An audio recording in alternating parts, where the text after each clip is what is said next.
Yo, what's good, fam? I hope you guys are doing well. It is Tuesday, October 25th, and I'm going to be kind of working on a record, and I figured I'd invite you guys. So if you're here, say what's up, contribute, ask questions, whatever you want to do.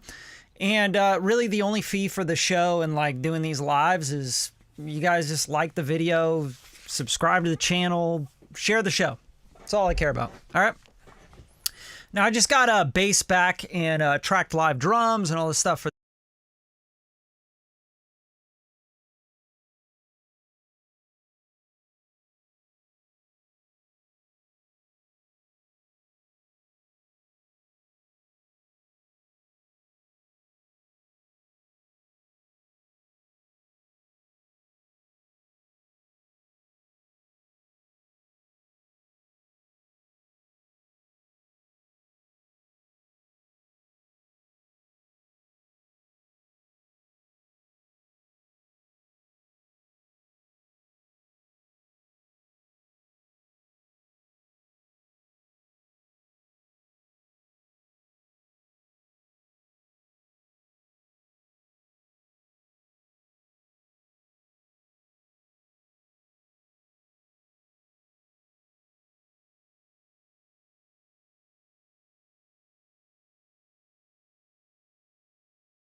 Can you feel all of the weight that surrounds me?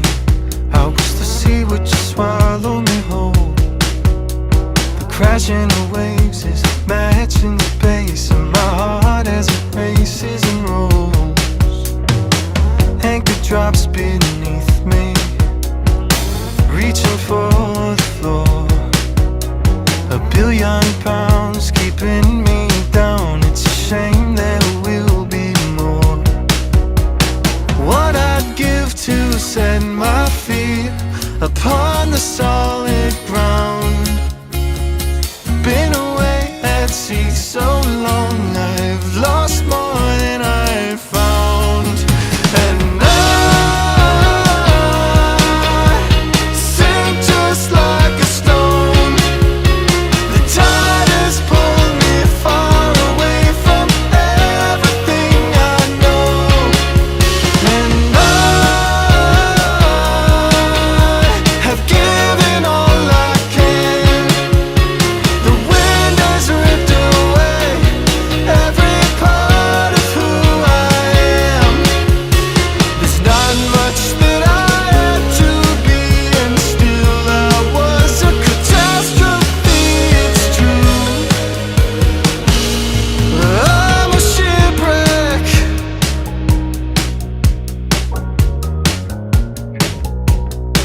Can you see all of the weight on my shoulders? Okay, so that's just a little taste of what I'm doing right here. So this is, yeah, I know the mic's muted. Oh, I'm playing the song. Obviously it's muted.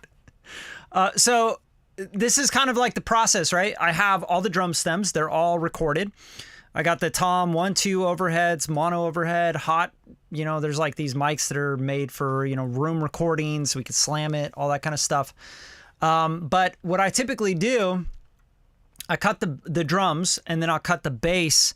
Bass player will play to the drums, right? And then I pocket that bass to the drums. So what I'm doing here right now is I'm using Logic Pro's algorithm, right? Flex time and stuff. So let's say, like, for example, let's make a new track. This was like, say the bass came in, right? And I had the bass here and I was like, yo, here's the bass. And I copied it and brought it down here. This is kind of how I start the track. I would turn on flex time. Okay, so option F will show you your flex time. And polyphonic is typically the best for me. I really like the polyphonic algorithm. It just sounds good. And I turn that on, and then you can turn it on or off here so you can see it, right? And then what I really want to do is I'll put the kick, probably like the kick up top closest to the bass, and then the snare. So just kick, snare, right? That's what I want to see. I want to see the kick and the snare. And the reason being is because I want to see where that bass is hitting on the kick and the snare. And then there's some bleed here. You can see like this is like a hi-hat, right? And the hi-hat groove is actually really important because it's playing like eighth notes, right? So that's swing. It's definitely swung. These are all recorded, live drummer, live bass player, all that good stuff. So you can see it's not perfectly on the grid with everything for the drummer, right? And you can see the drummer's kind of ahead on here. Like, it's good. That's how we get groove. That's how the music sounds cool and, has feeling to it and all that shit. So my job right now is to really pocket this before I even start messing with anything else. I don't know why I just accidentally deleted the sub kick, but I'm going to delete this duplicate I just made of the bass. And what I'll do is I'll go in here and I'll just solo out the bass and the drums. And that is your foundation. Like, that is your groove. If you don't have groove in your music, like the pocket isn't super solid, like your shit's just not going to sound good. It's not going to sound good. I'm sorry. Like, I don't care what kind of music you're, jazz, funk, pop, R&B, soul, trap. Like, if it's not pocketed, the 808, the kick, like the things aren't locked in, your shit's going to sound amateurish. It always will, regardless of how many plugins you put on shit, right? Regardless of how you're mixing it. I don't care what you're doing. It's just not going to sound right. So it's all about the groove. And I'm really lucky to know some amazing players, right? So I have this guy in Brazil. His name's Dugina. Amazing bass player. And then Kip Allen played the drums on this, and he's out of Nashville. So I just got to give some props where due. So now I have like my kick and snare, and I'll probably put the room in here too, just because it's a little bit more pleasant to listen to. And I have everything soloed, right? Like I'm sitting here like, okay, cool. I got my drums and my bass. So let's listen to the groove of the drums and the bass, and let's lock in the timing for everything.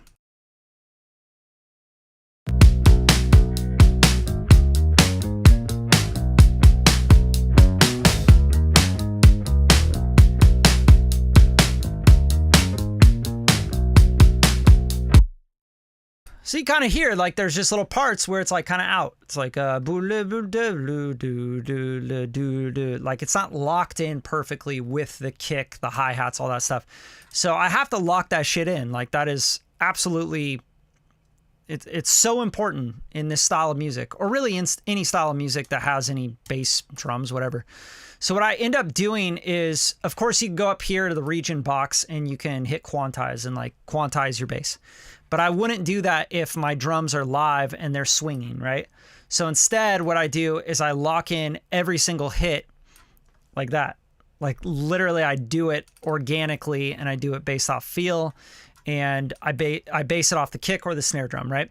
So like, I already know like these need to be just kind of rushed a little bit more, like the kick drums being rushed, right? So what I'm going to do is I'm going to literally go in and I'm going to pocket every single hit. So every hit, like you can see, this is a hi-hat. I'm using that as the groove here. And then here's a hi-hat, right? So just kind of lock that back in. And I'm going to go through the bass, and I'm just going to lock it into the drum, okay? And that's super, super important to do. And I have to do this with everything all the way through, right? So you can see here, like, just pop that back. I'll get rid of this because that's like a slide, it looks like. And I could tell just because I've been reading waveforms for so long, but if you have any questions, you could just play it. And then just kind of like slide these back, forth. Like, I'm just trying to lock all this in. And this is my job right now. Like, it's literally to make sure the groove is super tight and the bass and drums are like locked in. Like, even here, right? This is a hit. I'm going to take this guy, move it back, right? So now I got this like pocket that I'm trying to build, right? Like, okay, cool. That's good. This guy here, like anytime the bass is playing the eighth notes with the hi-hat, got to lock it in, right? So this is like kind of boring stuff, but I hear records all the time where I'm like, yo, this is so sloppy. Like, there's no pocket to this. Like, this is absolutely ridiculous that someone didn't actually take the time to do this. So I do this with every record, absolutely every record. Just go in and pocket everything. I don't mind. Like, this might actually not be right, but I'm going to guess there. Just guessing. And that's cool. That's cool. I'm going to bring this over here. I'll just like go through and like make sure, especially on the downbeats, like this hit right here has to be locked in on the downbeat of the kick drum, right? And this, like a hi-hat groove there. This is all good. You can also zoom in on the waveform, like just go really high up. Or if you have like a hi-hat groove you're trying to lock into, you could see it in the hi-hat or the snare top. The snare top is picking up a lot of the hi-hat, so you could use that, right? Let me just bring that up here. Just so I have like a kick and a snare. And then I can see more of the hi-hat groove that I might want to lock into on the eighth notes.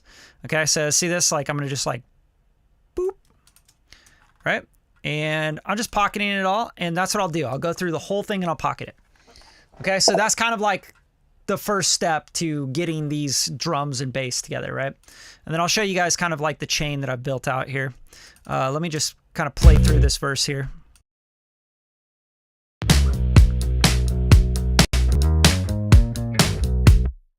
All right, and let me switch this because for some reason, this just happens with these new Mac M1s. Like I just can't get them to work right.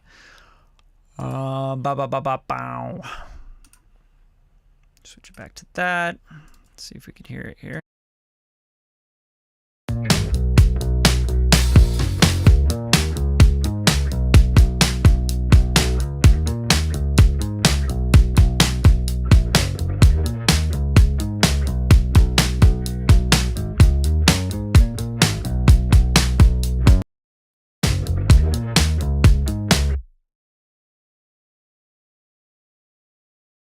You can hear sometimes there's like a slide in the bass. I have to make sure that I'm not like really locking that in. For example, like it just sounds weird, like here. Right, so I'm just gonna get rid of that one.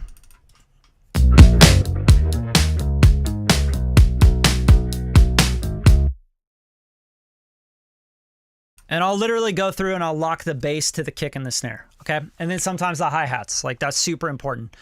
Yo, what's good? Jen Alexis, what's up, man? It's good to see you.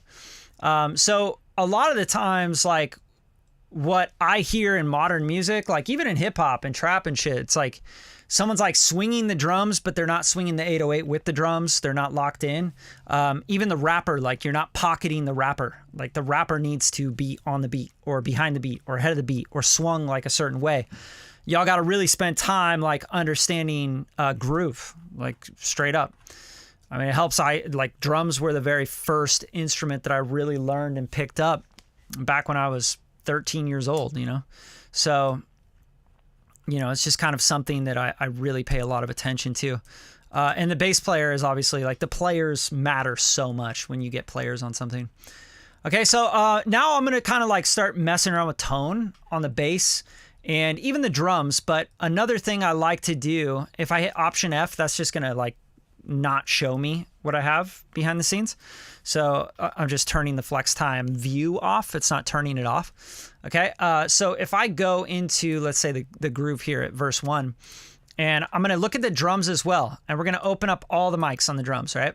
So we got a lot of mics. We got Tom 1, Tom 2, snare top. I have a snare top B here that I didn't like. So I'm just going to hide that just so I'm not distracted by that. But yeah, so here's all the mics, and I really want to pay attention to microphone bleed that is like too much, and you know, microphone bleed that's like sounds good, right? That gives dimension to things, right?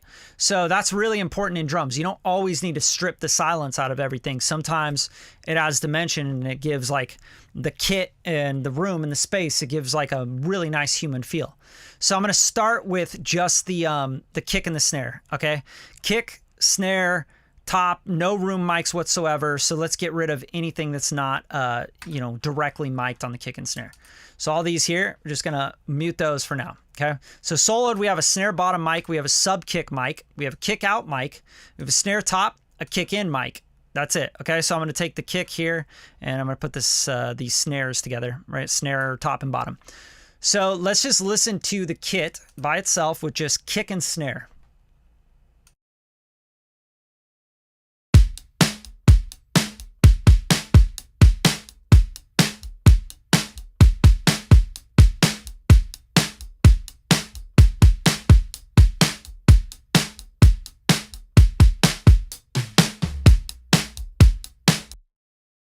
All right, so that sounds pretty damn good, right? Like, that's a solid recording. But also, I'm going through some things, so I'm going to show you that as well. So basically, I take my drums, and I'm going to take them all through a drum mix bus. This is a Jason Joshua trick. You know, I picked it up from him in LS. 4 of those, and then I kind of shape with a Pro Q3, and then I go 4 more. Okay, 8 NLS buses, yes. And they're just alternating Neve to the EMI to the spike to the mic to the Nevo, basically, right? And then at the end of it, I have a Pro Q3 just kind of shaping again, getting rid of some stuff, saving some voltage at the bottom, etc. Okay, let's close out all those. Okay, so now that drum mix bus goes to a drum master bus, right? So this drum mix bus here will then feed a drum master bus, which is right here. And this is just how I set up my drums, how I like it. This has an R bass on it, so it's giving some oomph down at 60. Okay, let's bypass that in and out just so you can hear it.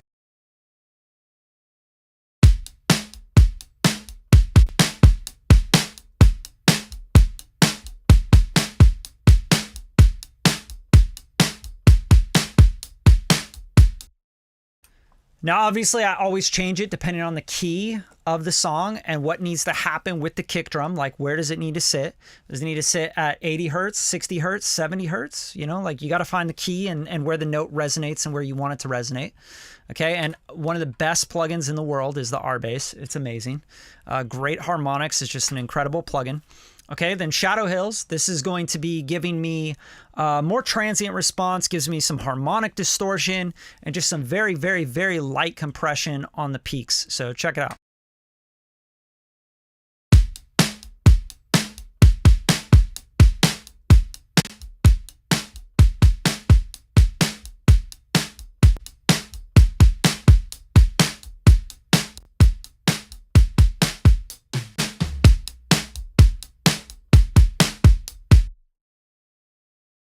Okay, and now you can see like this is very, very subtle, but it is also giving some gain as well. So it's pushing the drums a little bit, pushing them a little forward, okay? Yo, okay, thanks for going over the drum bus. Yeah, absolutely. I'm gonna go through everything just so you guys can see it, okay? After that, I have a noise gate. Very important. I'm stacking all these plugins that model analog counterparts. It's gonna bring in a lot of noise. So I'm just kind of playing cleanup with some gating, okay? And then I got the Black Box Designs, analog designs, amazing, amazing plugin. Saturating on the flat, it's in, right? And then the pentode is going to be pretty much for like lower harmonics, so fatness. And then the triode is going to give you the top sparkle, not really sparkle, but the top like, I'd say like 2K to 5K kind of area that it's distorting, okay? So pentode, meaning a pentode, tube, and then a triode tube, okay? So you're talking about 5 and 3. So even both odd harmonics actually, but the pentode is going to give me more more thickness in the low end, okay?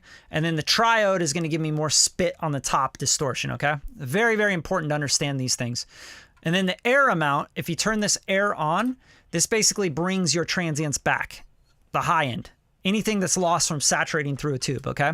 Now this plugin is magic, so we're gonna kind of put this back in and out for you guys so you can hear it and what it's doing with these drums.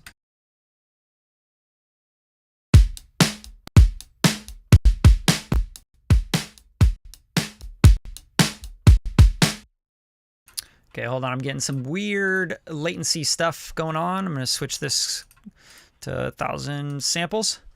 But yeah, if you guys have any questions about any of this, just like drop it in the comments. This is a pretty typical like drum mix master bus for me. And if I bypass everything, you guys will be like, oh my God, I can't believe those are the same drums, right? It's doing a lot. Like there's a lot of heavy lifting going on with these plugins. And the reason being is because I don't want the master bus to do as much work. That's how you get loud records. That's how you get loud, proud, distort. Like you want harmonic saturation. Harmonics is everything, especially in drums. Like that snare drum, it just has like, and it has all that the strings, the wires underneath, you know, the actual snare. Like you want that stuff to just be like nice and like warm and fat, especially for this kind of music. So let this do its thing. All right, and then so yeah, Black Box. Let's bypass it in and out.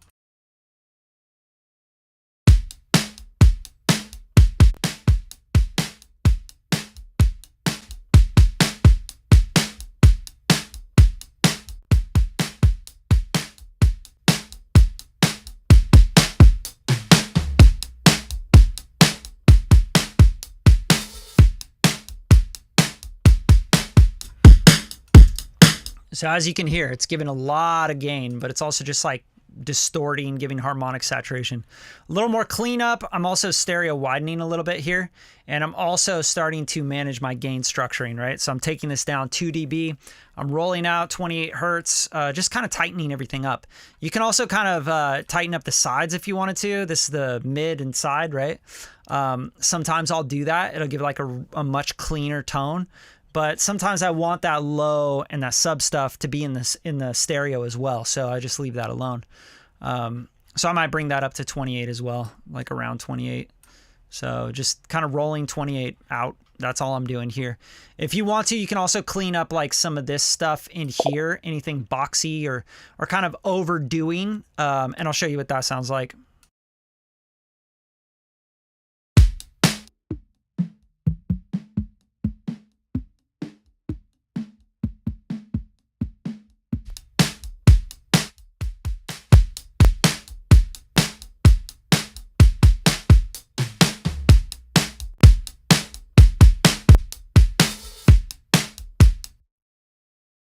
So that's in and out, right? It's obviously the gain jumps. So this is what I'm using to manage my gain. So that's called gain staging. Look it up, study it, learn it. It's everything. If you want to have better mixes, better records, better anything with anything sonically, like you have to understand gain staging. It's so important, okay? And that's what I'm using. I'm like gaining things down a little bit before I hit the next stage. Pro Q3, doing some cleanup. 2.4 dynamically EQing it, so if it's too much, it'll take it down. Very small, 0.35 dB. And then a little bit of a bump at about half a dB of 55, okay? And if I'm being like a little bit more correct, I probably want to go like around 60. And then this is sweeping everything again, like I'm just kind of saving voltage. And I'll actually tighten that a little bit even, because I feel like it's getting a little too boomy, especially with this bass that's going to be more subby, right? And then boxy kind of stuff going on in the 467. I'm going to play this. I'm going to solo these bands and show you.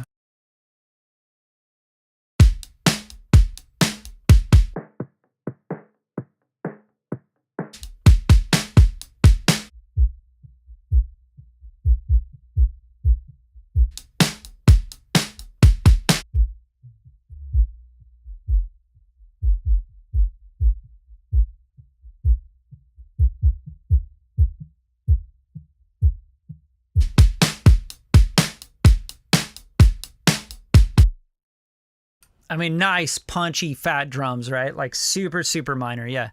Yeah, Brian, like I'm never really like pushing a lot from one thing. Yeah, unless it's like harmonic kind of stuff, then I start to kind of push a little bit more with different plugins or even hardware gear. But I'm all in the box nowadays. Like it's just, the plugins are so good now. And a lot of times no one's going to be like, yo, you know, your stuff sounds like it's all in the box. I guarantee you, like, nobody can tell if I'm in the box or not. Okay, and then just a limiter. Auto release. This is just kind of taming peaks. It's controlling stuff. It's saying, hey, we're going to set a brick wall at 0.3. Okay, so nothing over that. And that's just good, like just to feed the next stage, which is the master bus. All right, so let's start to, that's just the kick and snare. Remember, like these are kick and snare mics.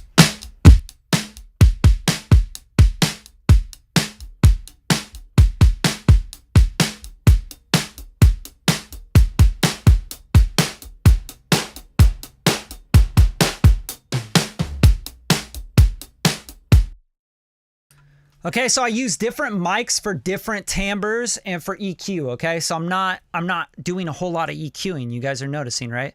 That's because I'm an engineer. Like I don't need to be going and like EQing a bunch. I'm producing the record. So if I'm EQing too much, that means that I don't know how to record right. I'm not producing the right sounds at the source.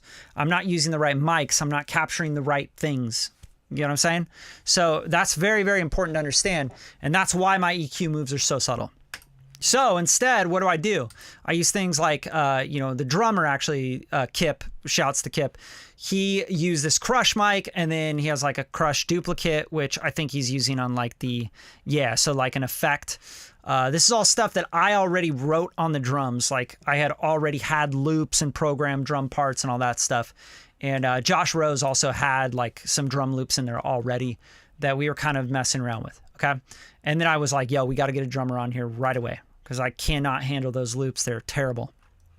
Okay, so now this crush mic, if I bring in more of that, I'm going to get more of that mid-range, more of the snare bottom, which I'm not really liking. It kind of sounds too papery.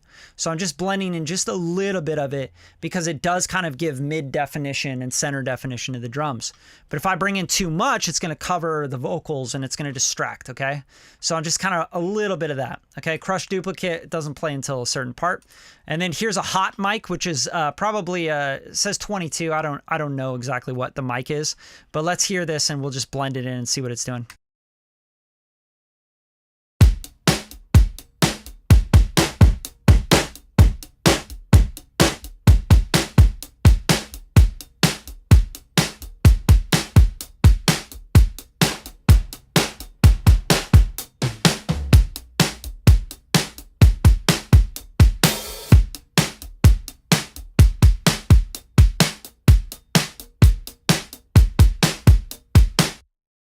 I like that. I like that mic because it's kind of giving weight to the kit. It's also kind of like making it the harmonic structure kind of blend a little bit better so it doesn't sound so like programmed, if that makes sense. It sounds much more live. It kind of blends the kit together with the harmonics, which I'm really digging. So I'm going to blend in a little bit of that. I don't like this crush mic, but I know that it's being used. Yeah, we're going to mute this crush mic. We're not even going to use it because I really like this hot tato. Hot tato, which is probably what it is, you know. But yeah, this is great. I love this hot tato. And then I might even shape it a little bit more. Like, for example, I might want to roll off a little bit of the high stuff and just keep it in the mids, right? And that way I'm not going to be distracting from the hi-hat, anything in the top, like the spit or the sheen of the vocals, things like that. It's constantly what I'm thinking about, always. Always thinking about the vocals. Okay, so let's go in and just grab like a Pro Q3 and let's roll out this stuff. And you'll see what I'm doing here once I play this.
So that's really cool. I like that. And then maybe with the hot tato mic, because he does, it sounds like he was trying to like slam it with compression, but it's really just not slamming that hard to me. I'm going to slam it. I'm going to hit it even harder. And I'm going to try to bring out some of those harmonics a little bit more. For this, I mean, you could really use anything, but I'm going to use like an 1176. And we're just going to crush this shit. And actually, I'm going to use the blue face, blue stripe, because that's going to be a little bit more dirty. Okay, so like a Rev A with a little blue stripe on it. This one of my favorite compressors of all time. Okay, so we're going to just crush this. So we're going to hit the attack really hard. We're going to release pretty fast as well, but we're just going to crush the shit out of it. All right, so check it out.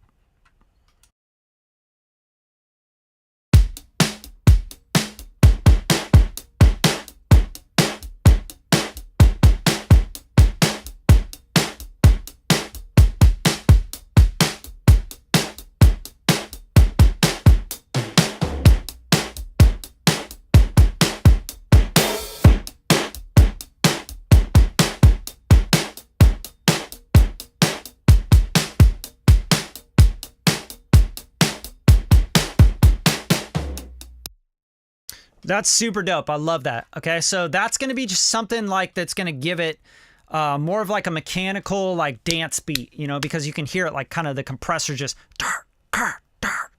it's like on off sort of thing. Super cool.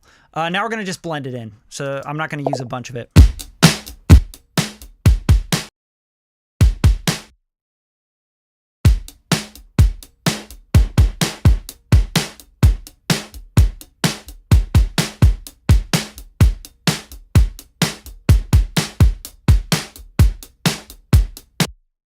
I love that. And I think the reason I love it is because it's adding a texture to the drums that just sounds more modern, right? It sounds like different. Okay, so let's accentuate it even more just because I want to fuck around with this. I think this is a really cool idea. So the next thing I'll do is I'll use something to distort it even further. Let's try something from... I mean, if we're going to go for like the simple thing here, we go to Soft Tube and use the harmonics. This is great. It'll make it sound more saturated, more, you know, more like a sample, which is dope. And we'll blend this in, right? So I'm going to go like here, distort it a little bit, pop the character, drive it a little bit. Let's check it out.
Super, super cool.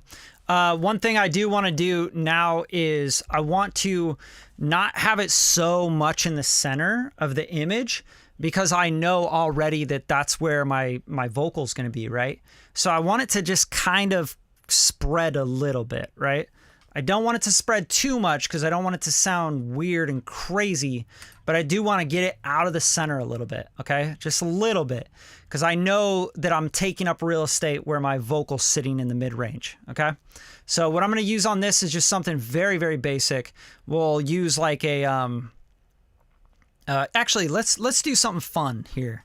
Like maybe this Eventide H3000 would be really cool to just kind of spread it and also give it like a modern kind of throwback feel. So I'm just going to do that. I'm going to use just the micro pitch shift, very simple. I'm going to not keep I'm not going to do the pitch too much. I'm going to do like maybe 5. So 5% on each side, left and right. And then we can kind of blend this in and mix it in and see what it's going to do. It should just spread that microphone a little bit.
Very cool. And it's doing something that I think is like really unique too. So we're going to leave that alone for now. I'm not going to like go down that rabbit hole. Mono overhead. Let's bring this in and see what this does.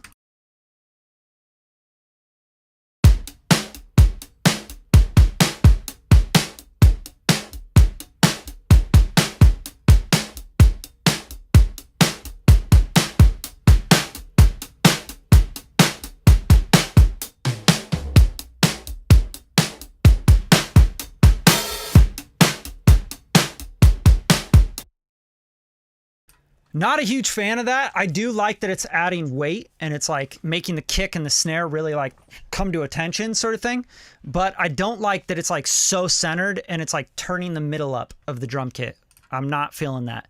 And the reason being, I don't know why I just clicked on maps, but the reason being is because the vocal is going to be in the center. All right. So always keep the center, like think about the center. I'm always thinking about the center. All right. So I'm going to turn this down to where it's like giving some weight, but it's not turning up the center. Like it's not pushing the drums up in the center. Okay. Get out of here, Maps. I don't need you.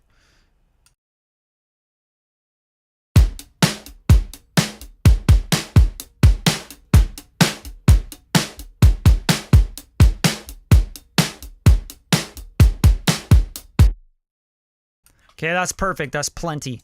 I do like the weight that it's giving it, so that's really nice. And just to do a little cleanup, I have this ducking for 4,000, and let's see what kind of EQ we got down at the bottom.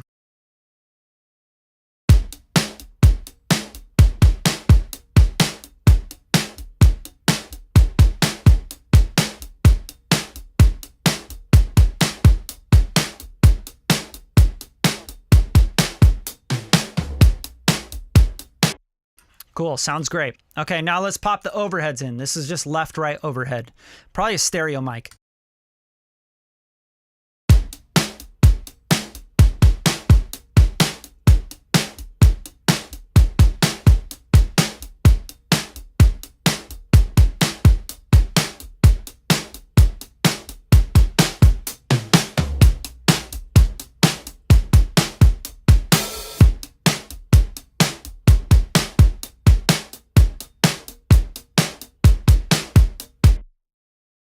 Okay, that sounded pretty good. The only issue I'm having with it right now is that it's pulling the snare to the left a little bit.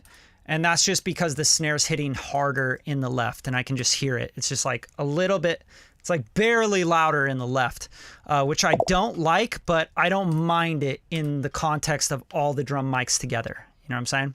So we're going to leave it. I just have it like up enough to where it's giving some dimension to the kit. That's all I'm doing.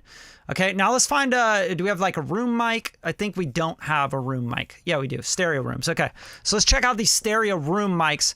And here's another issue. I can see right away with the stereo mic, it's left heavy. So I'm going to show you how to solve this and to balance the kit a little bit better as well.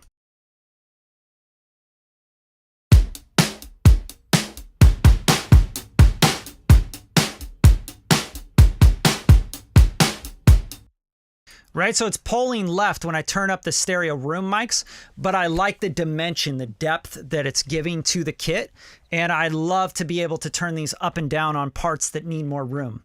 Like for example, maybe the chorus, the room mics kind of come up, and all of a sudden the drums like give more space. They just feel bigger, right? There's two ways you can do this. You can make your own room because you didn't like this room and it's just not working for you. Or we can fix this room. So this is like a stereo room mic. That's what it sounds like. And you can see that you got a left that's heavier than the right, which means the kick and the snare are getting pulled to the left in the center image. And I do not want that. I'm really big on keeping my center image for the kick and the snare very tight in the middle, okay? Just an anchor point for me, like in a record, especially modern music. Like I'm not trying to have like the drums off to the left and the bass to the right or anything like that. Like shit doesn't, it's 2022, fam. We're not fucking with that idea unless you're going for a timepiece and it's like really trying to be like the Beatles. Okay, so what do?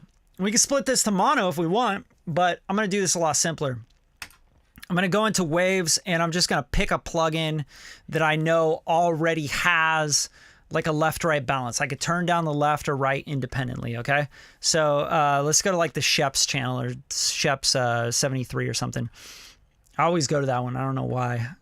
Okay, so Shep's 73, we'll do it in stereo. And then you have this left-right, and you can actually go into mode where you go duo, right? Now I can turn down the left or turn down the right, etc. Okay? So I'm not going to use it for anything else besides just balancing these stereo rooms. Now check this out. I know the left is really hot, so let's just take the left down, 4 dB or whatever. Let's solo out the room just so we can really hone in on it. And let's start to balance this where the image of the snare drum and the kick drum are in the center again. It's not hanging left, okay? Really important. Fix these issues before you get to mixing.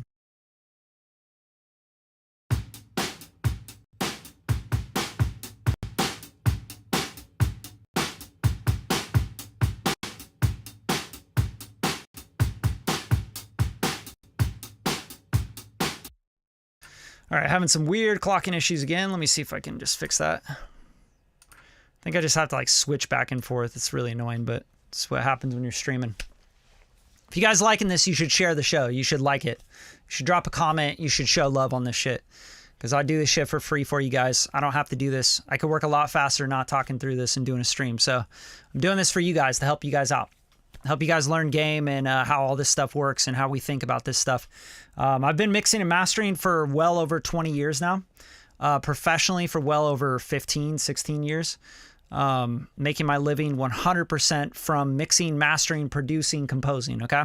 So I just want to like help you guys get there. Like, you want to make $250,000 a year doing this stuff, like pay attention, learn, apply, you know what I'm saying? Get a team together. Like, I don't do all this stuff by myself. Like, I'd be stupid to do that. I'd be losing money. But I am doing this one because I figured, you know, I kind of wanted to have my hands on this one. But yeah, just show love, you guys. That's all I'm asking for.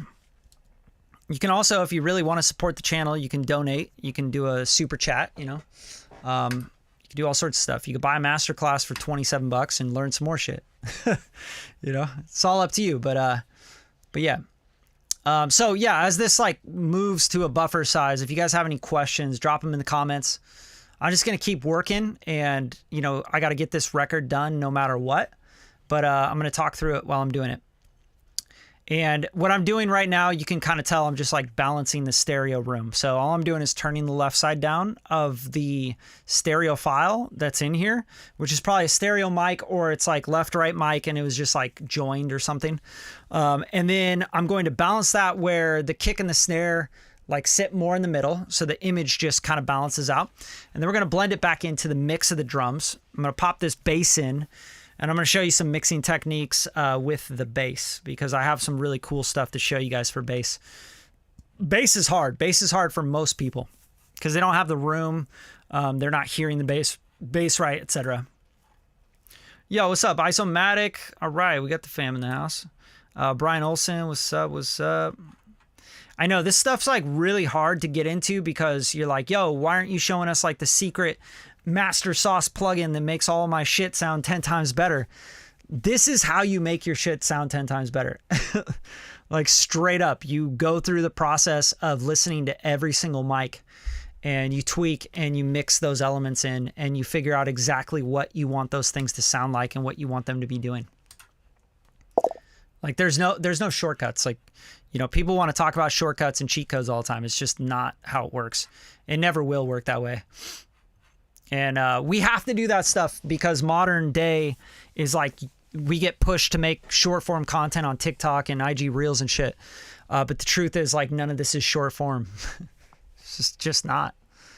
Like, if I show you a tip or a trick or something, like, that's cool. Apply it into your workflow.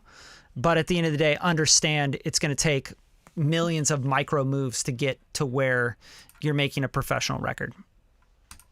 I don't care what anyone says. Like, you call me a gatekeeper, call me whatever the fuck you want to call me. But everybody else is just lying to you. Like, they're just telling you bullshit. Oh, you could just get some shitty gear and you can just, you know, figure it out and you'll get a hit record. Like, you guys listen to the wrong people. Like, you have the wrong information. Straight up. Like, I don't know where the fuck these guys come off. Like, yeah, just, get some really shitty monitors, put $500 into your setup and then just make music every day. Like, okay. I roll my eyes at that shit because it's just so not true. All right, this is taking forever. I don't know what is going on. It's like Logic's like, I'm going to quit this and relaunch it. You guys have any questions about any of that stuff? You should definitely ask questions. I would say like asking good quality questions is what will get you a lot closer to everything you're trying to get in life. I don't care what it is. You're trying to get more money. You want better relationships. You want better mixes, masters. You want to make better music. You have to ask better questions. Like, that's it. Just ask quality questions to people that are better than you at what you're trying to get to. 100%. That's all it is. Yeah, bass is amazing. I love bass. Yeah, Dodo, you're a drummer, obviously. I can see in your little picture here, but yeah, bass is funny because and this because you're a drummer. I'm a drummer, right? It's like you play to the bass. Like, you want to lock in with the bass and you want to make sure that the bass is not fighting with the drums. It's like in perfect harmony with the drums. Like, bass and drums are like, they're like the married couple that don't always get along, but they need to. It's like, or else the family's going to fall apart. And that's the record, right? So you got to get the bass right. The bass is everything. The bass is what people dance to. It's what people sing to, like the melodies. Like, if you ever get in a session with a singer, write a really great bass line, some chords, that's what they're going to sing to. They're going to sing to the bass line. They're going to try to pocket in that bass line. Because it's like typically the root note that you're really focusing on with the bass. And then you're just kind of like sprinkling in little dancey things that, kind of move around or, run or whatever. But yeah, most of the time you'll realize, like, if you want a singer to sing better or be more in key, just turn the bass up in their headphones, like the actual bass line. And if you're doing like rap, trap, whatever, like, you just need to make sure that 808 is really in tune, first of all. And second of all, that it's actually like you can hear the note. Like, if it's all sub frequency, it's going to be really hard to understand what's going on. All right, we're back up. We're going to get to this bass here. We're going to have to get to the bass. Bring in the bass. All right, so with these drums, I'm just going to balance it out. I basically just barely tucked the left side, okay? Now we're going to blend the stereo room back into the kit. So now we have stereo room, hi-hat, the crush mic, the Tato mic, the hot tato. Mono overheads, we just barely blended that in. Overheads, we have like a good little balance of that. I got a tom mic, which I just like strip silence on because you don't need a bunch of open stuff on the toms. Same thing here. I should strip this as well. And I'll show you a way to strip the mics really quickly and easily without having to, spend a bunch of time on it. So let's grab all the drums, the kicks, snares, bam, bam, bam, pop all those in. Let's listen to the kit.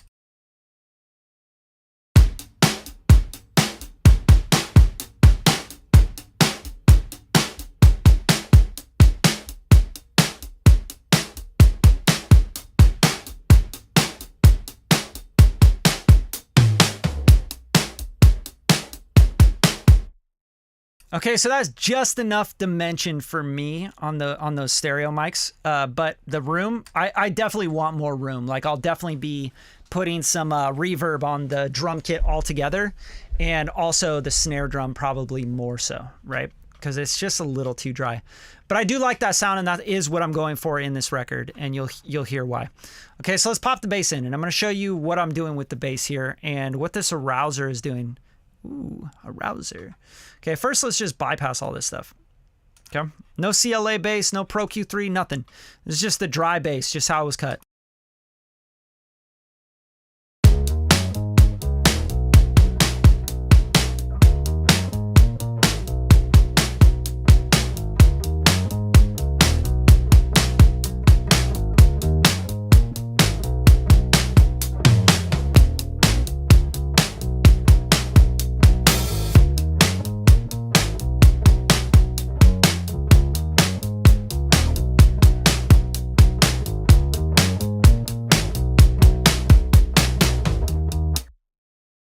Okay, so that's the tone I got from the bass player. He's an amazing bass player. He's got some great stuff, some great gear. He's running through some good outboard preamps, all that stuff. Okay, so now I have a really great bass starting point. So then the first thing I'm doing is I have a Pro Q3 here. I'm going to get rid of a lot of the top stuff, but I'm going to poke out around 4K, which I love doing on bass. It just gives a little more articulation. Okay, and then I'm popping a little down at 212, pushing a little bit around that 500 area, sweeping all the bullshit at the bottom, and that's about it. There's a little tiny bit of a bump, 46. I'm not sure if that was even on purpose. So let's hear that.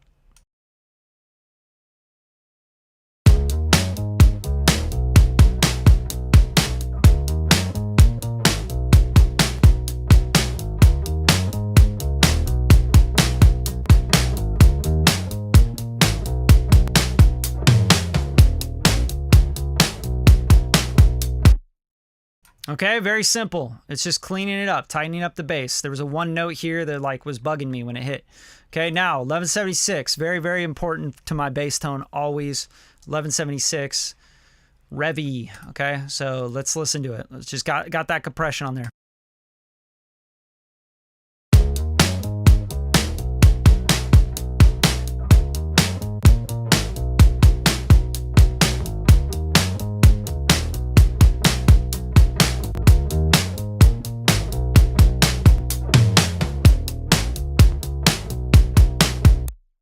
What's it doing? It's making sure that those one notes, the don't go crazy, right? Like we're containing it.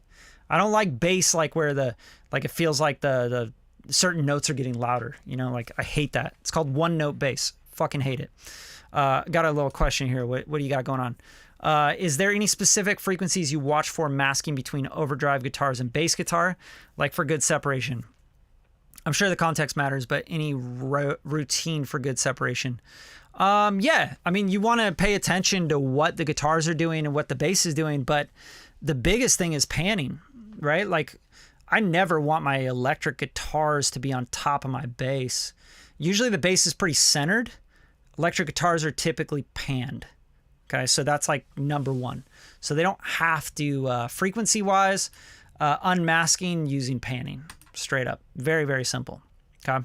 That's the number one thing I would say. Okay. So now we're going to go to the arouser, right? So I got an arouser here. This plugin is really, really cool, but I'm not going to show you what I'm doing with that yet because this is really the chain I got with the CLA bass. CLA bass is maybe one of the greatest plugins that's ever been created ever. Okay. Let's pop it in and out so you guys can hear what this is doing for the bass in the context of the bass and drums.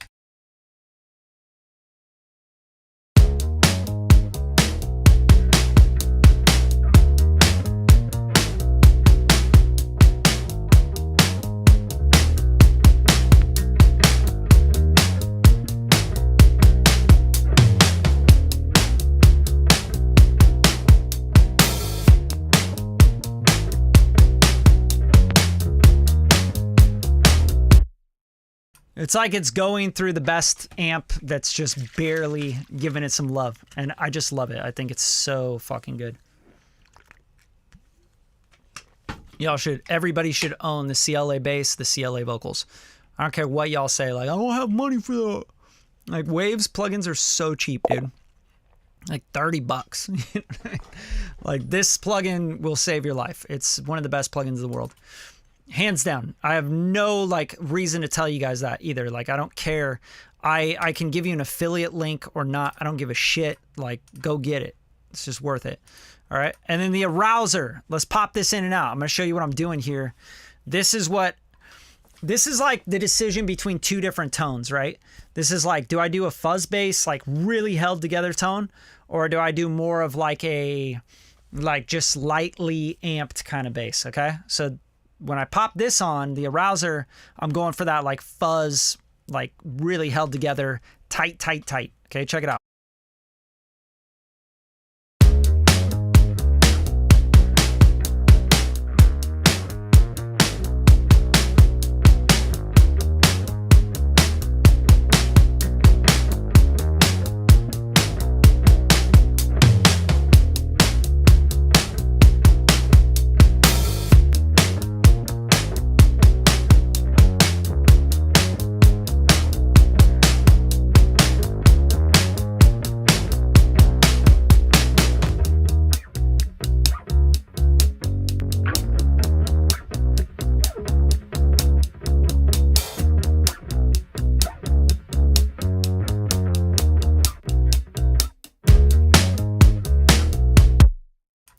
Now, I would treat this maybe like, hey, during the chorus, that's when I'm going to kick that on. It's almost like a pedal, right? Like now I got the, I got the fuzz, really tight fuzz bass. But for the verses, that's too much. It's almost like it's turning into kind of like a rock punk kind of sound. And this track is not that, okay? So it could work really well on the chorus, and I'll show you what I mean. So let's pop everything into the mix. Let's turn it on with the vocals, guitars, everything. Feel all of the weight that surrounds me. I wish the sea would just swallow me whole. The crashing of waves is matching the pace of my heart as it races and rolls. Anchor drops beneath me, reaching for the floor. 1 billion pounds keeping me down. It's a shame there will be more. What I'd give to set my feet upon the solid ground.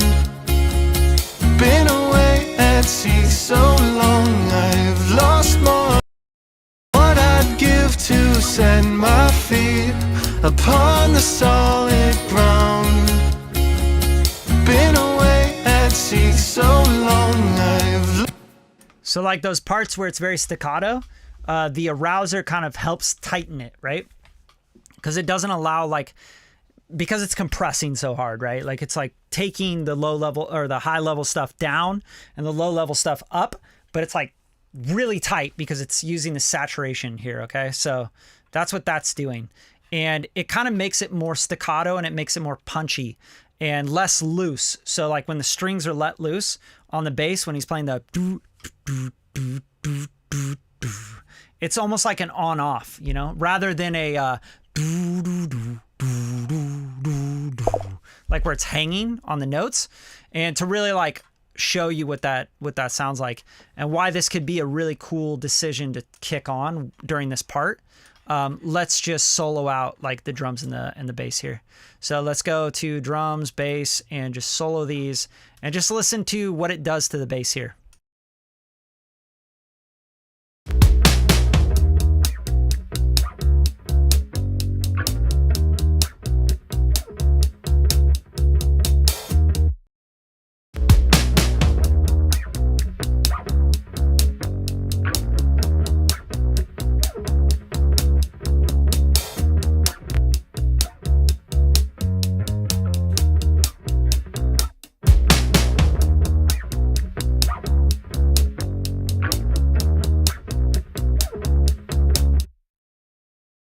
Right? So because of the compression and the distortion, the saturation, it almost feels like the note is never dropping in dynamics. So it's just going doo doo da da da da da da da, like all at the same volume. But when you turn it off, it sounds more like bo do bo bo bo ba boom ba da da da boom boom boom. Has a different dance. It's a different thing. So it's really important to understand what those things are doing, right? Like you have to understand that. Super important to the groove. Like you want to groove, you gotta understand the groove. Okay, so you can also go in and literally like chop these in betweens, like that, do like this, and you're gonna hear this turn into like a really staccato, punchy kind of bass line part where, and I'm just gonna show you on a couple notes here. I'm not gonna spend a bunch of time on this, but just cut all these in betweens and all of a sudden you're going to get a lot more impact on this part, right? So you won't get the bass like ringing out, right? Because it's what it is it's like you're trying to hit these bass notes, but you're a bass player. Like your fingers are like letting it resonate or letting it ring out a little bit, right? So let's just kind of cut these parts. And you could even automate them, whatever you want to do. And then let's listen to this with everything, with the vocals. what I'd give to set my feet upon. What I'd give to set my feet upon. What I'd give to set my feet upon the solid ground. Been away at sea so long, I've lost more. right? So it's all depending on what you're trying to do on that part. And I think like being a producer makes you way better mixing engineer as well. Like it's just kind of like goes hand in hand. I'm going to answer a couple questions here. So you have, how do you prevent stubborn resonance in untreated setups? Use headphones a lot. Like I would use headphones. Headphones, man! Always just check on headphones all the time. Because like, dude, in an untreated setup, especially with like the low end, you're always going to be guessing. Like it's never going to make sense. You're going to have one notes ring off in the room, right? Like you'll have like that 100 hertz just going, it'll be like a bass was playing like, like certain notes will just like, whoa. And you don't know, like you don't know what's going on. You think you got to go reach for an EQ or a compressor or something. But the truth is just like, it could be, you know, the room firing off. It's like when you have a bottle, right? Like you have like a Coke bottle or something and you put a certain amount of Coke in it and you, that's what's happening with the room. Your room is a bottle. It's a Coke bottle, right? Like, so it's like this and your speakers are over here, right?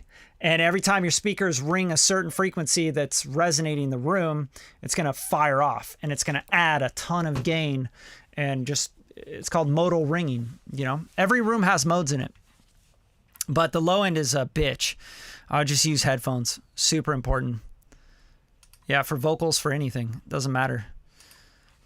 Yeah, where do I learn more about sync licensing, like terminology, standard procedures, etc., so I can better understand what the brief's instructions are? Yeah, I mean, dude, you're in my group. You're in the Radium Roundtable. You should just talk to me in there. Like, ask questions in that group. You know, I don't want to get off topic and start talking sync licensing right now, but you know, hit me. And we have a call on Wednesday tomorrow, so you know, bring some questions. Thanks, dude. I appreciate that. Wait, why do you feel like I've been using NLS bus wrong? What? Why do I feel like I've been using it? Why so many inserts on the drum mix? Is one bus insert for each? Oh, no. So Lex, yeah, you're not using it wrong. This is just like this is just a little cheat code. So I'm going to turn off all the NLS buses so you can really hear what they're doing. So this is the drum bus, and I think the bass is actually going through the drums as well. So check it out. This is without any of the NLS buses, and then I'll turn them on.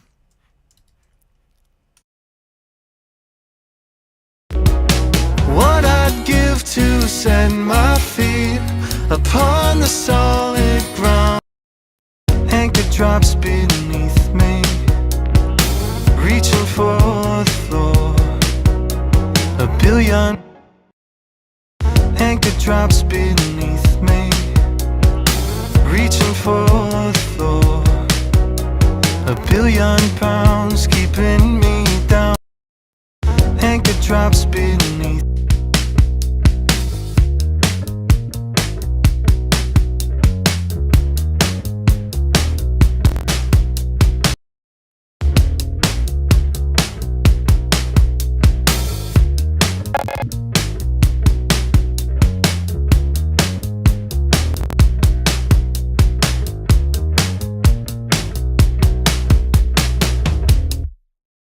Yeah, that's a cheat code, bro.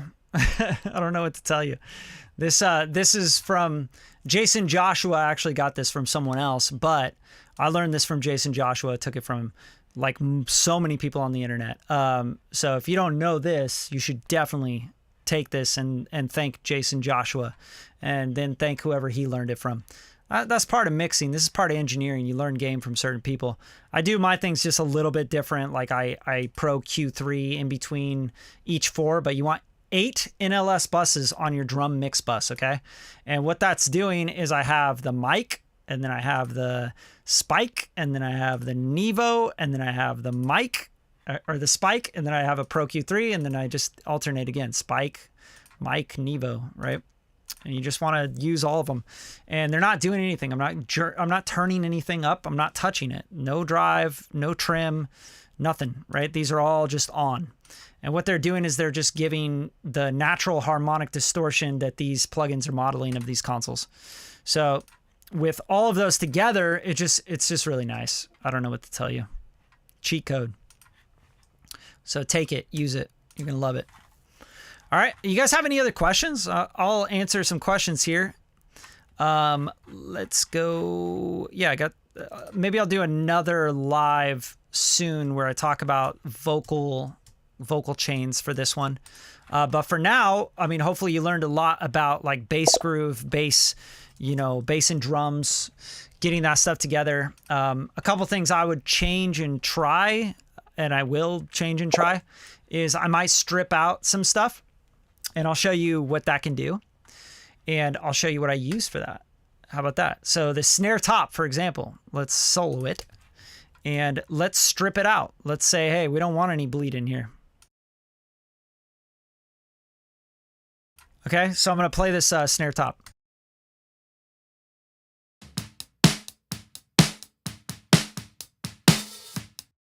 Right? It's got all sorts of stuff in there. It's got hi-hat, it's got kick drum, it's got the whole drum set, right?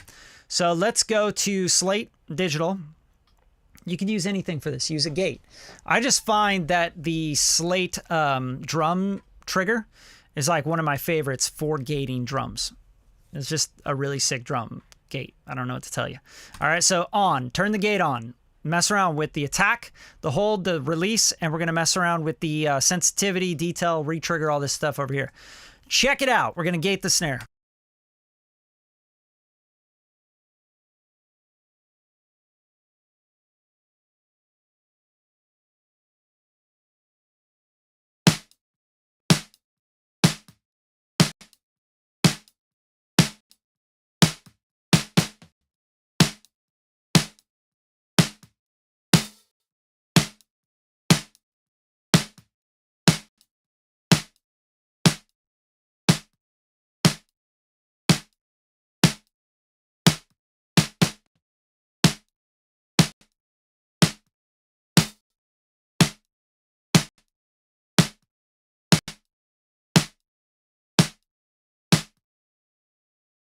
Okay, so I'm gating the snare right now with the Slate Digital, okay?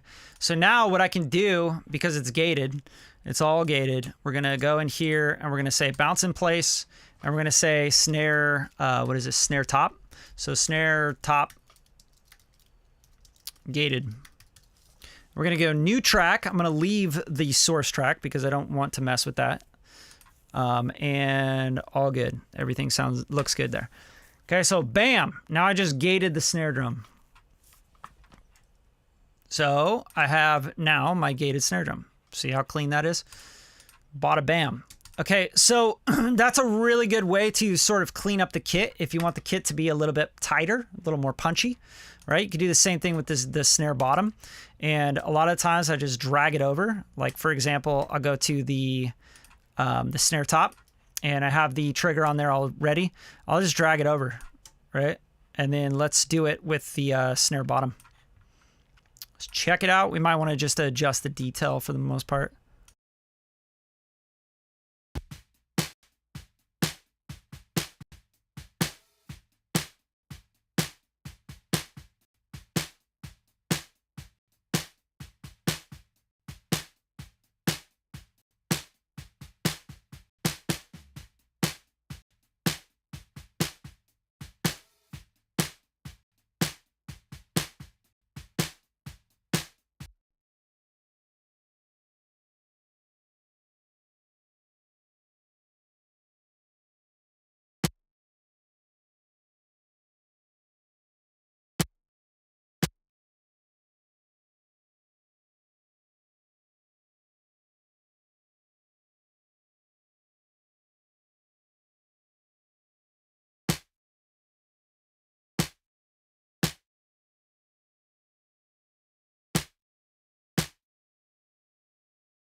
All right, so there's obviously something wrong with my buffer or something. So I'm like, it's right there. I'm not hearing it. What the hell is going on here? What is happening here? So let's try this again. Let's try flipping that back. But yeah, this is a great way to gate something, gate a snare, a kick drum, etc. And if you want the track to be like really tight sounding, you can do that. That could be a good process. And my Logic crashed, so I think it's a good time to kind of end the live stream here so I can get back to work. But yeah, guys, if you have any questions at all about any of this, ask now. I got maybe a good, 5-10 minutes here. So let me know what you got.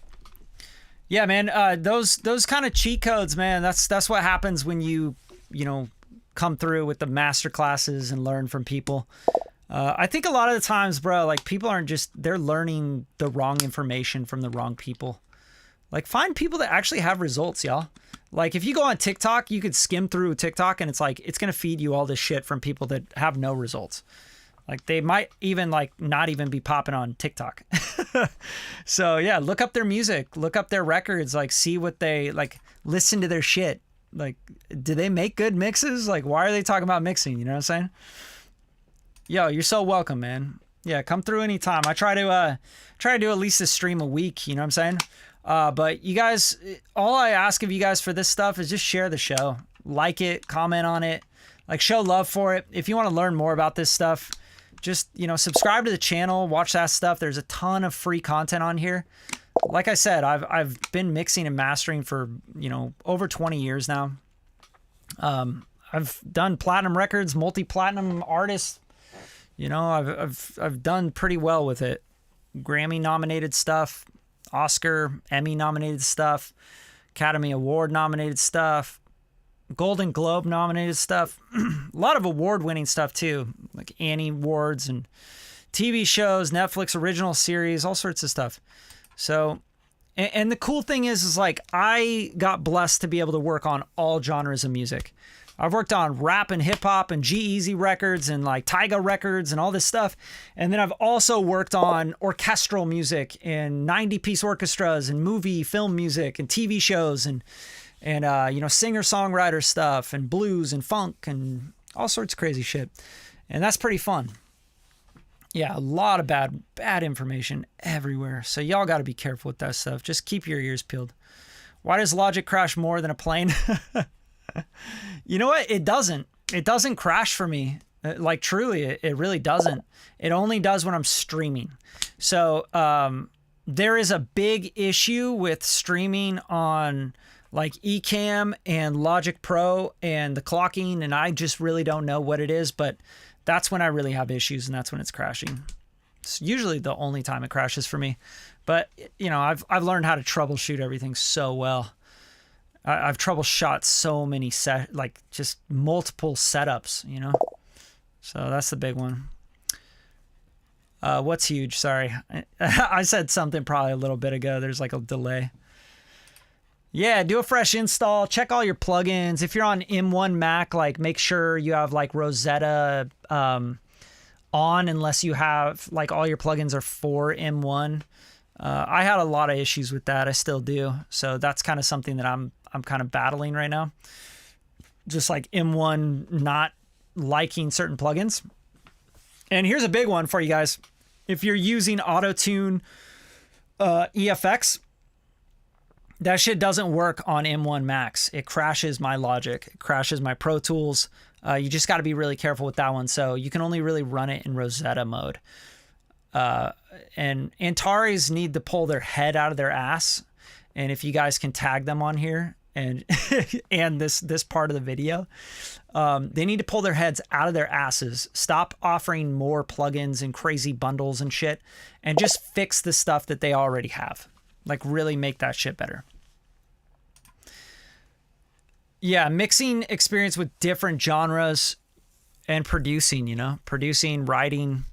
That stuff, I think a lot of people miss, they don't give enough credit to that. If you've produced, written, mixed, mastered, arranged, all these different genres, so many metal, punk rock, hard rock, hardcore, trap, rap, R&B, ballads, funk, pop records, female, male, whatever. If you've really worked on stuff and have the experience with stuff and also have the credentials with those things, for example, you could be working on all that stuff and be terrible, right? But if you actually have some success with that stuff, like you have some records out there that are doing well. They've done millions of streams, or you have like some plaques from it or some credits on some stuff that like sounds really good, regardless of how well it did commercially. Man, that is something, those are the people you should work with 100%. There's no reason y'all should like have to work with people randomly on the internet that are like charging $200 or $150 to mix and master and all that. Like you guys are wasting your money, like straight up. Get people with experience to work on your stuff. That's my best piece of advice to you guys. Regardless of what you're trying to do, like if you're trying to get songwriting help, look for people that have written great songs that you fucking love, you know? And then work with those people. Like figure out like, how much are you going to charge me to do this? You know, I'm working on a song I would love for you to write, you know? Don't approach them with the whole, like, let's collab. I would love to collab with you. Most professionals, like, I got to get paid, you guys. Like, this is expensive.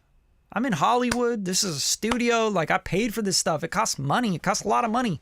You know, every month the rent comes due. You know, the gear costs so much money. You got to upkeep the gear. You got to update I have so many plugins and things that I put so much money into. I invest so much money and time and effort into this.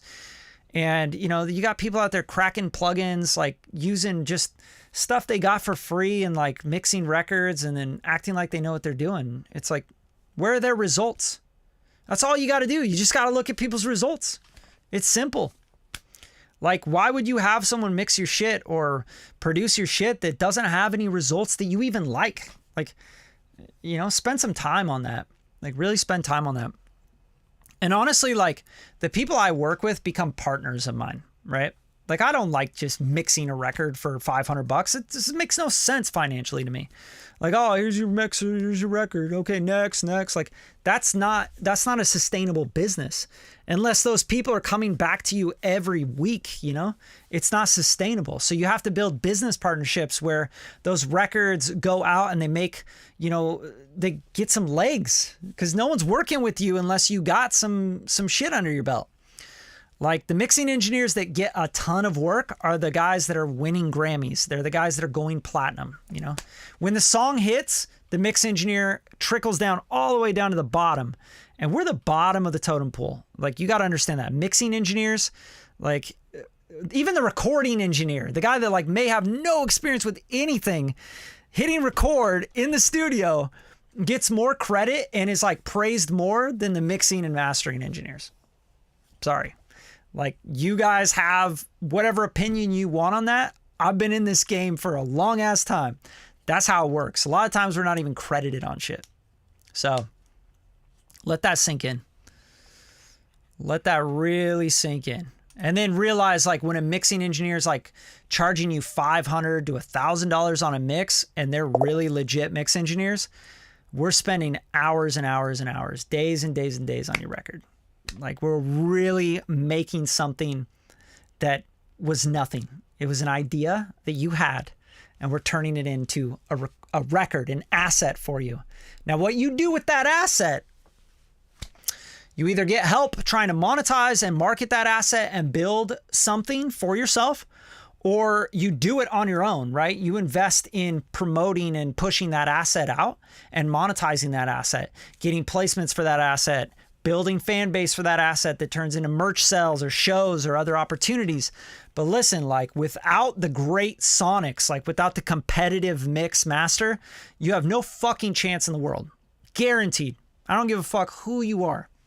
You know, I think a really great example of this is Steve Lacy, right?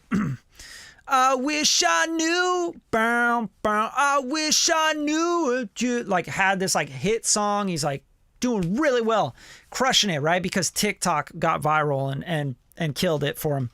But, you know, the guy's got like hundreds of millions of streams, killing it. And he's got all these videos out there like, yeah, I just plug my shit into my phone and then I just record on GarageBand and stuff. I'm like, bro, like, if you watch any of those videos, like, he's got so much experience doing that, right? Like, I would hire him to make a record for me, right? Because he has so much experience with that. And if that's what you want, like, I want a cell phone sounding like indie pop kind of bedroom pop kind of thing, fucking get that guy to work on your shit. Like, straight up. But then also, Like, just realize, like, now you got to go hit the lottery. You got to go get viral on TikTok. And I saw a video recently, not even hating on the guy. The guy's so talented, right? But I saw a video recently on YouTube where it was talking about how much like TikTok is just destroying the music business. It's destroying music. And it made a great point.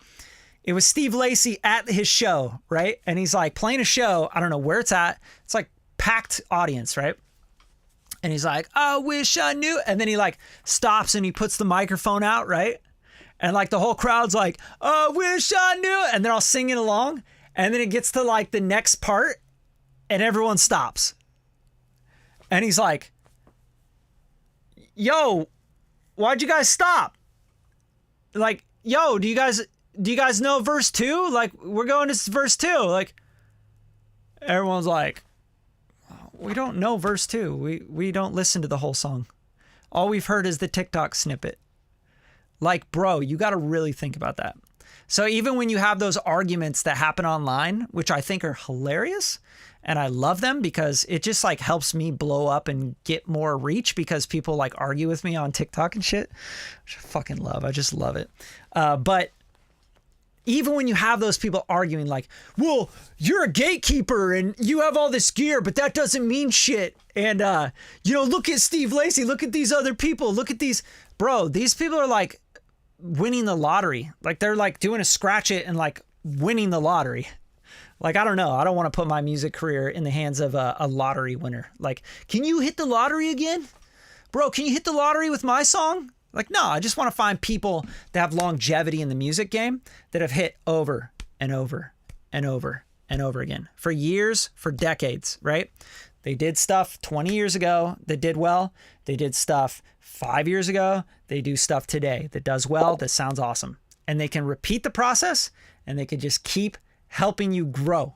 Like, you do not want to rely on this idea that the playing field is leveled and everyone's got a computer and everyone can do this shit.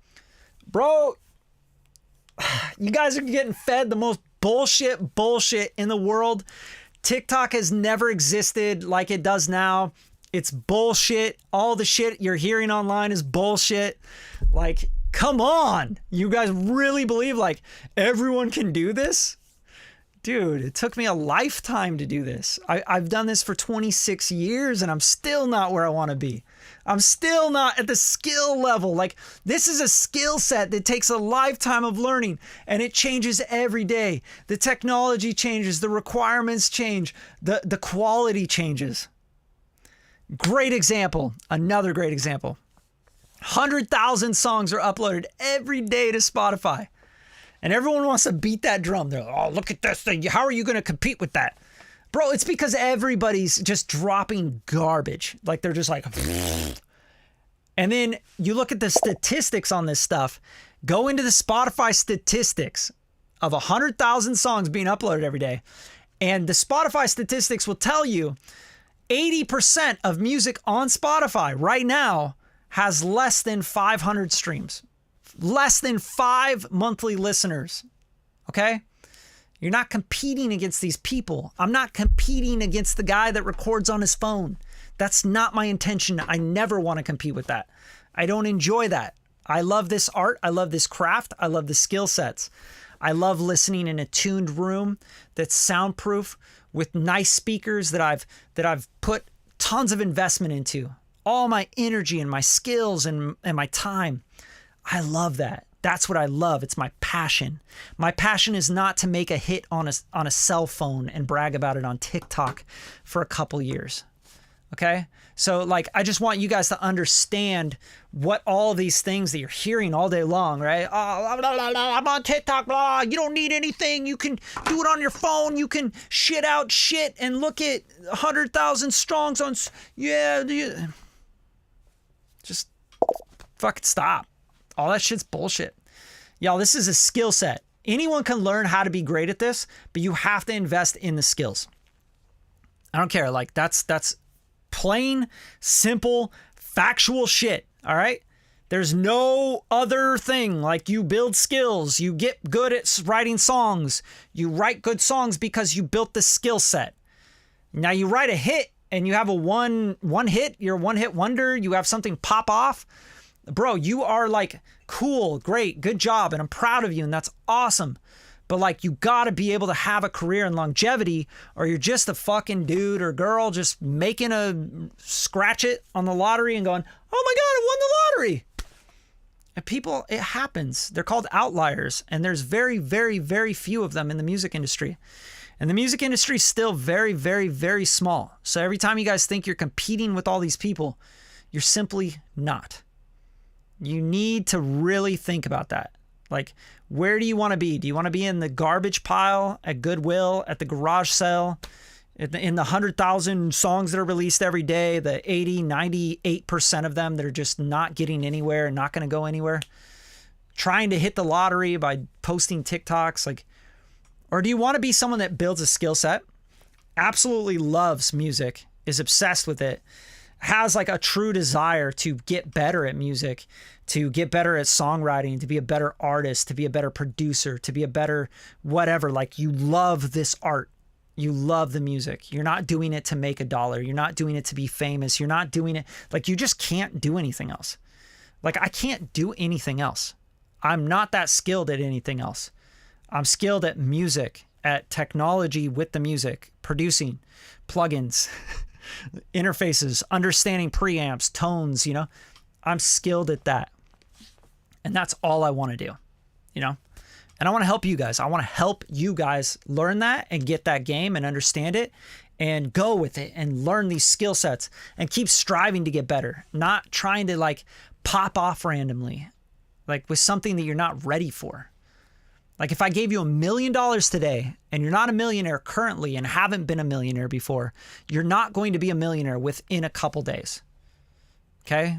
The minute you spend $1 of that $1 million, or $100, or maybe you got $1,000 in your bank account right now, the minute you go buy anything with that $1 million, you are no longer a millionaire.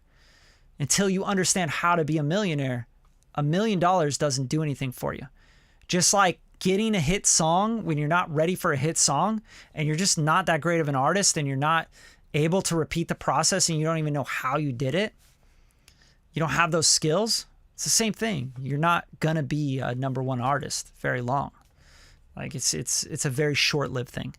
So don't do it for those reasons. Do it because you love this shit. You love the process. You love learning, you know?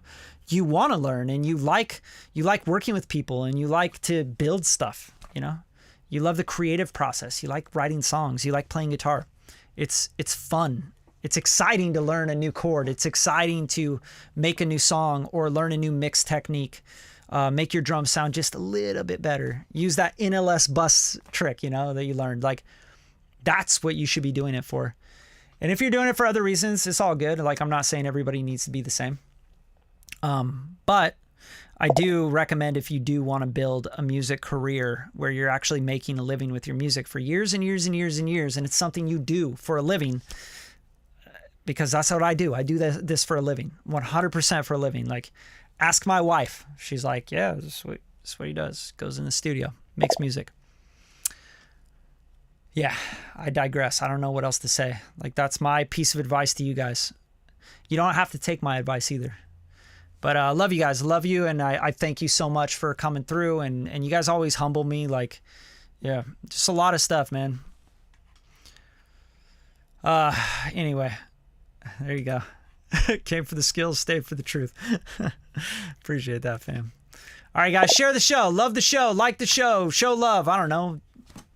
You ain't paying for this, right? So just, you know, you guys return the favor by just spreading the word. That's all I care about. All right, I'll see you next time.